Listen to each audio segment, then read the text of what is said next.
Hey, Philip, we're expecting one more interpreter, correct? Correct. Okay, just waiting for Kathleen, and then we'll get started.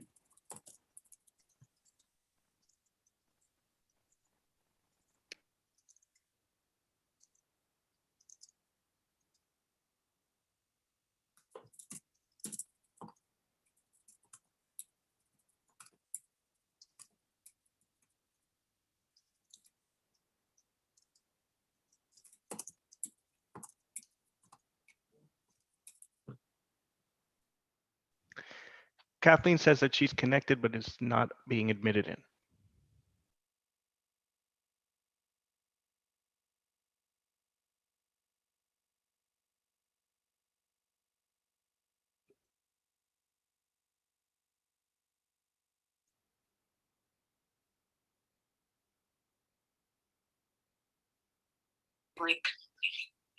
Hey, Philip, can you confirm she's got a link that ends in 3362?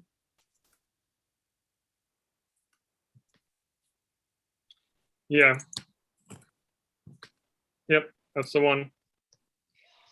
We're not having issues with the link, so I'm not sure what's... I have her on the phone. She's confirming that she's connecting, but for some reason she can't see herself, but she sees us. So Is it Kathleen Taylor? Yep. That's right. She Found just her. needs to be promoted. I found her. I was searching for ASL interpreter. Got it. No problem. So I was interpreting the last session, so I couldn't forward the link. No problem at all. No worries. No worries. I'm going to give you their email addresses just so you can do that. And if folks can just rename themselves to have ASL interpreter at the front of their names, it makes it easy for us to just promote them. Cool. All right. Fantastic. All right, everyone. We're going to get started.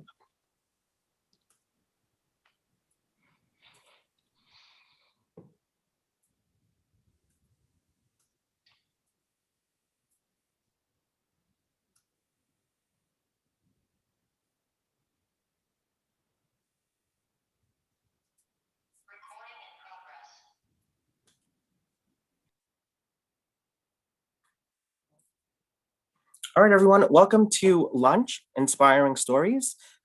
We have a few videos that we're going to play for you guys, and enjoy.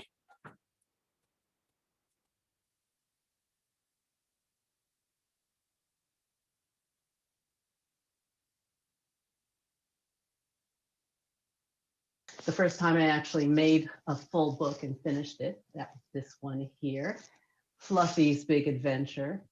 That first experience that I had in 8th grade, that was a really important experience.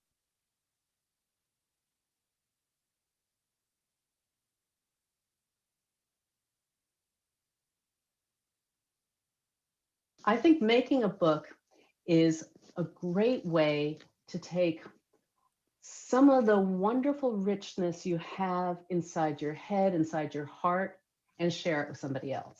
That's what a book does. So the work of it, of writing that story, whatever that story is, whatever that thing that really interests you and inspires you, and the pictures that you make that go with that, those are like all the things that just come out of the heart of you. And so to create a book, particularly after all of this time of having connections so difficult, is I think a really wonderful thing, because a book is another way of connecting and share what it is that's important to you, what matters. There's all these different thoughts and feelings we all bottle up inside ourselves. And once you start to put those down on the page, you know, there's going to be so much magic that's going to come from that, and so much richness that you can bring to your friends, your family, your teachers, the other schools and students that will see those books.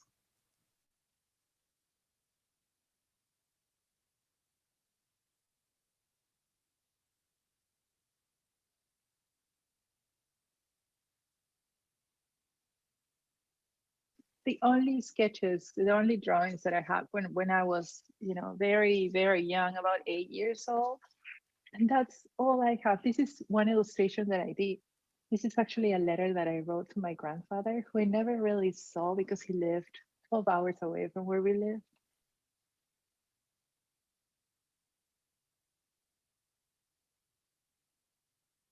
I think that students could benefit in great ways with this program by making the books. They can approach a concept of who they are, their place in this world, how they understand certain situations or don't understand certain situations, maybe answer themselves these, questions that are the whole, I think, moment is giving us. Why, how do we feel about the uprising or the Black Lives Matter movement or everything that is happening, and how do we see ourselves with these subjects, going from beginning, from the idea all the way to having and holding this book. It's a huge endeavor they are actually getting into, and now they finally will hold this book and they will have something to show and share.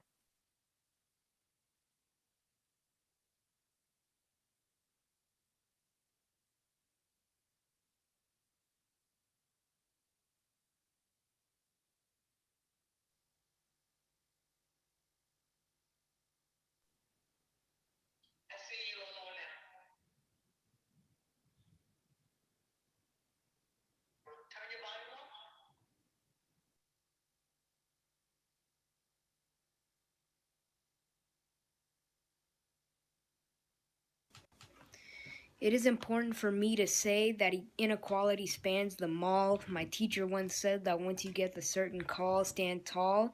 I just want to tell the world equality for all.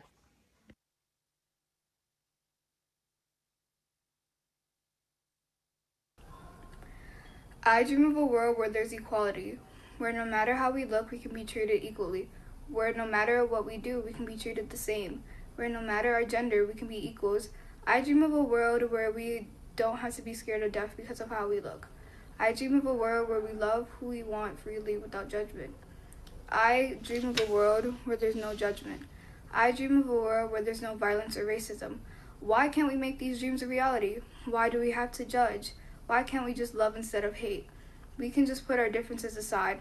All we have to do to make these dreams a reality is accept change, accept difference, accept that no one's the same. Once we do that, we can all live in an equal world.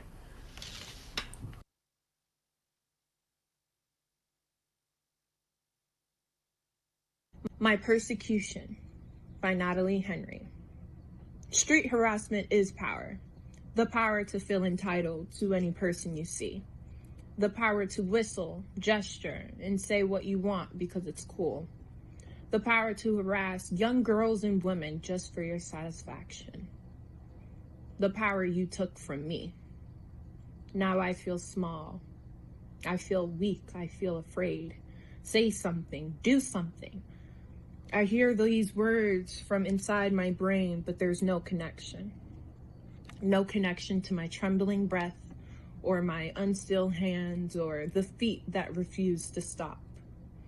Fast, faster, his presence still follows me.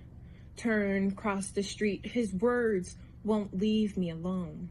Head down, give me a smile. Phone out, dial, why you gotta do me like that? Open the door, random store, breathe. Breathe. To you, it may be a compliment, a praise. I'm just telling you, you look beautiful, but beautiful doesn't translate the same in your language. It's no longer what I used to know it for, but rather degrading, mortifying, terrifying, discouraging, restraining, everything except beautiful. Well, you should have said something. I've said a lot. I think you're smart enough to know that words don't say everything. You know what, B? I ain't even like your dumbass in the first place. I don't expect you to understand the dimensions of how I'm feeling. You won't admit it to yourself. So where would I even begin? Hey, beautiful.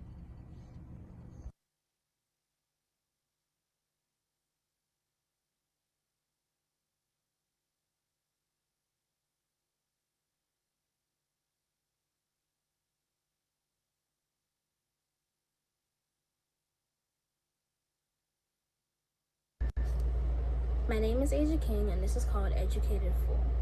How is an education full when we learn one story? As I understand, history is our stories. They say my history starts at slavery, and we never learn about the people of color's contributions to our economy. While some states may put it in the textbooks, that isn't the case for many. Why do we have to deep dive and dig up historic graves as young kids just to see what our actual history is? Why is education controlled by politics?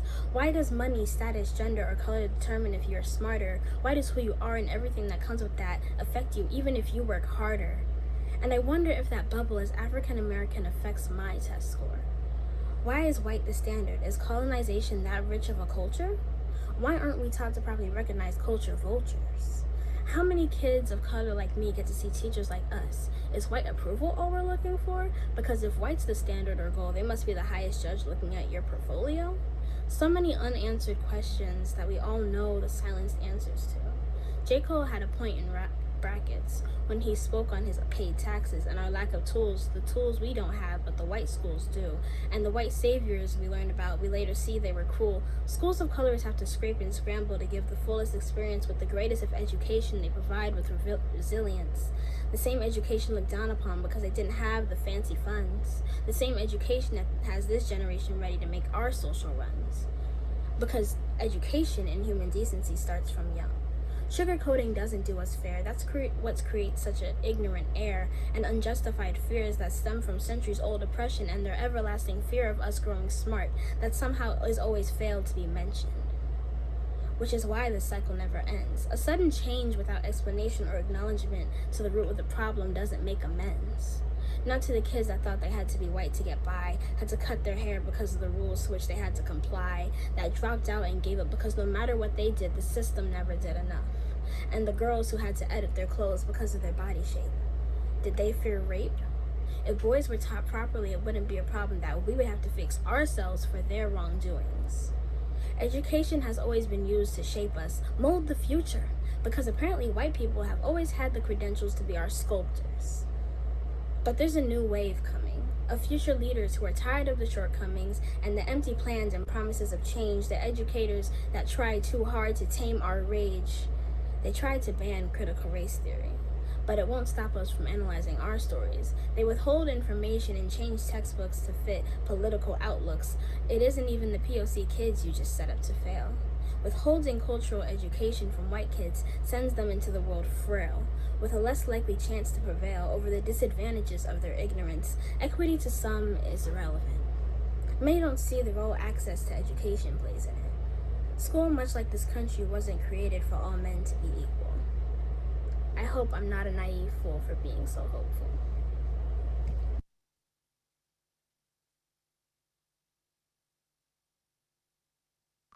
Hi, my name is Brie Webster, and my writing is called Know Your Priorities. Gandhi once said, "Actions express priorities." If I sit in your classroom and do all that is required of me, how is it because of my skin color, the texture of my hair, the color of my eyes, the clothes I may wear, automatically eliminate me from growth or excelling in many situations that may strongly affect my future? Do you see me sitting on this chair, or you can't get past the cornrows in my hair? Is this why you just stare? Can't you hear them calling me queer? Oh, I shouldn't go there. Why? Should I just sit and cry, let the day pass me by, hoping the time would just fly? Or should I just lie? Lie and say I am not bi. Will you then say hi? Would then I be taught fair? Would you care? Religion, race, disability, sexuality, opinions, and gender. Why do these things matter? I should be free to just be me, and not as society wants me to be. But this can't be. So we deny rights to those who can't change what they may be. I am looked down on for my color without looking any further. I have to push myself 10 times harder to show so you know I matter. I must be driven from my last place position so I am no longer under your lights of speculation. We all cannot be valedictorian, but the playing field should all be leveled in every institution. Hey, you over there, why is your head down? Straighten up, sit up. Why is your head down? Does he recognize I am wearing a frown? Do my eyes give me away as they drown? You're in class, he says. Look alive, he says. He doesn't know I'm ready to die. Suicide by choice, or I have no choice but suicide. Where were you last night? As he crept into my bed, did you wake up and your sheets were red? Ask me what's wrong. Take me into your arms. Hug the pills from my pockets. Love the blades from my arms. Death does not discriminate.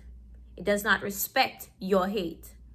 Today may be the last time I walk through your gate. I pray to God. I pray to Allah. I pray to Buddha. I pray to science that you don't be judged or meet the same faith. And if you're hearing this, it isn't too late. So do your actions express your priorities? Thank you.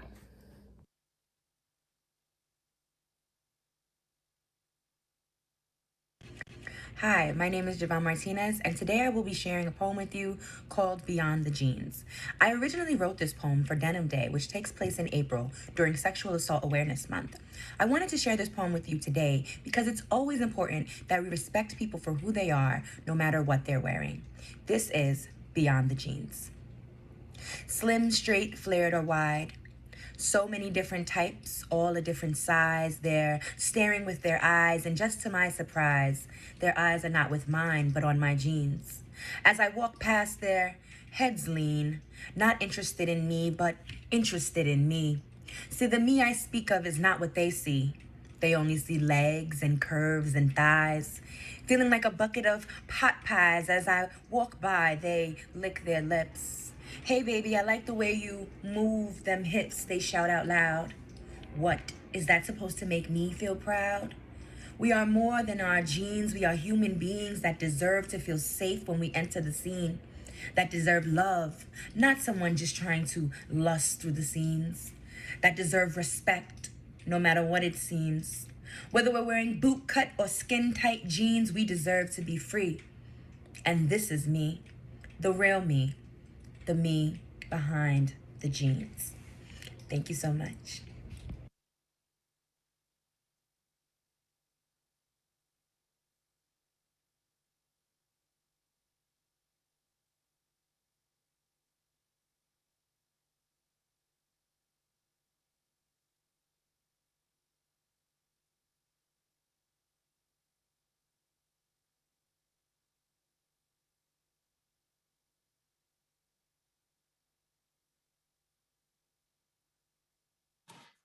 Hey everyone, that concludes our lunch inspiring stories. Feel free to visit the expo hall for networking with today's attendees. Our next session will start at 1 o'clock. 12:45. 12:45, I'm sorry. No, it's fine. I was confused too. So if you're coming for the Connecting School to Home workshop, that's going to be here at 12:45.